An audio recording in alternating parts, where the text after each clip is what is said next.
আপনাদের মাধ্যমে আজকে একটা সত্য কথা বলি। আমি মোটামুটি এজেন্সি নিয়ে মোটামুটি কাজ করছি এবং এজেন্সিদের নিয়ে আমি অনেক ভিডিও বানাইছি। সো এগুলা অনেকেই সহ্য করতে পারে না, বাংলাদেশের এজেন্সিরা এগুলা সহ্য করতে পারে না, নিতেও পারে না। সো বাংলাদেশের এজেন্সি নিতে পারুক আর না পারুক, কিন্তু আমি বলে যাই। আমি আমি আমি কেন বলতেছি সেটা আগে বলি। আপনারা যদি মনে চায়, আপনারা গত সপ্তাহ সোমবারে আমাদের ইউনিভার্সিটিতে আমাদের ভাইস প্রিন্সিপাল বলেন, যদি বলেন ভাইস চ্যান্সেলর আসছিল, মানে ভাইস চ্যান্সেলর, হ্যাঁ ভাইস চ্যান্সেলর আসছিল। তো এই চ্যান্সেলরকে বা চ্যান্সেলরকে যেটাই বলেন না কেন, হোয়াট এভার আপনি কল করেন, ভাইস প্রেসিডেন্ট, ভাইস চ্যান্সেলর, আমি কনফিউজ উইথ দ্যাট। সো উনি সেকেন্ড পজিশনে যে ব্যক্তিটা আছে সেই ব্যক্তিটা আসছিল। আসার পরে সে অনেক বয়ান টয়ান দিল, ইউনিভার্সিটি হার্টফোর্ডশায়ার সম্বন্ধে বললো, ইউনিভার্সিটি হার্টফোর্ডশায়ার কেন ভালো, কি কি এটা সে বলছে।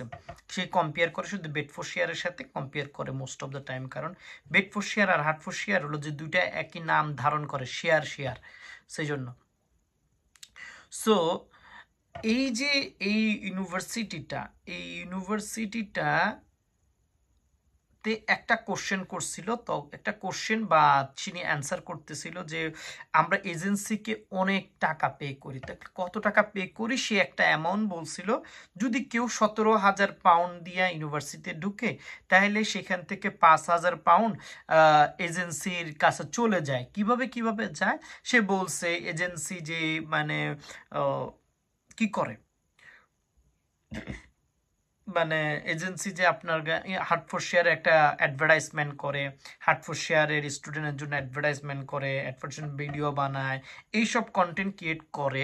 তারপরে তারা যেই জায়গায় থাকে, যে এলাকায় মানে বসবাস করে, মানে ওইখানে যে এজেন্সি আছে সেই এজেন্সিকে হার্টফোর্ডশায়ার ইউনিভার্সিটি প্রতি মাসে টাকা দেয়, বা প্রতি মাসে টাকা দেয় বলতে গেলে একজন স্টুডেন্ট আসার পরে যে টাকা টেনিফিট হয় সেগুলো ওদের পিছনে খরচ করে। তো মান্থলি করে কিছু দেয় এবং একসাথে কিছু দেয়, মানে ওদের দিতেই থাকে টাকা পয়সা।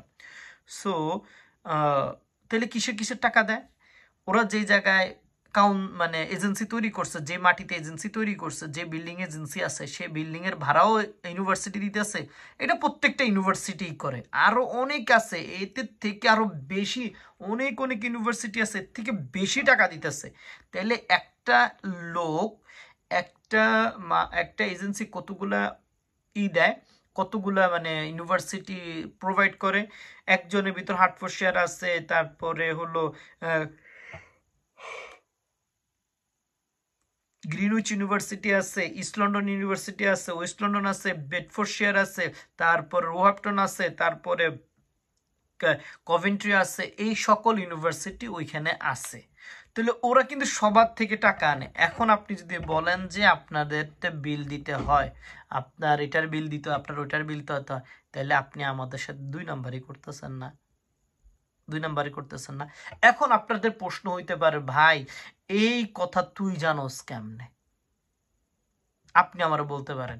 তো আপনাকে বলবো, লাস্ট উইক মানডেতে আমাদের একটা কি হয়েছে, মানডেতে আমাদের একটা মানে সেশন হয়েছে বা ক্লাস হয়েছে বলেন। এই ক্লাসের ভিতরে ওই লোকটা আসছে, সেখানে আমার একটা ভয়েস ছিল, আমার একটা না 4-5টা কোশ্চেন ছিল, যে প্রতি বছরে একজন এজেন্সির পিছনে তোরা কত টাকা খরচ করে, ইউনিভার্সিটি কত টাকা দেয়, এবং কেন ইউনিভার্সিটি এই সুযোগটা নিজেরা করে না, এজেন্সির মাধ্যমে কেন করায়। তো সে সঠিক অ্যান্সার মানে বলছে, স্পেসিফিকলি আমি তোমাকে বলবো না, কিন্তু আমরা 17,000 আসলে আমরা 5,000 তাদের পিছনে এইভাবে খরচ করি। সো আপনারা আমাকে আবার বলতে আইসেন না কেউ যে তুই কি জানোস কিনা।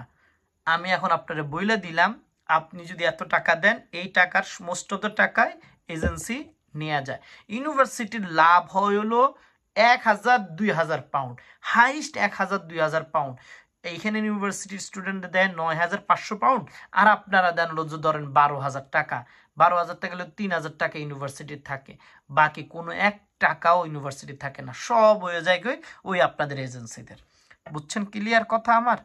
এটা নিয়ে আপনাদের যদি কোনো সমস্যা থাকে, আপনারা আমাদের ওই ক্লাসগুলো দেখবেন, জিজ্ঞেস করবেন আসলে কি এমন কিনা। So free to talk.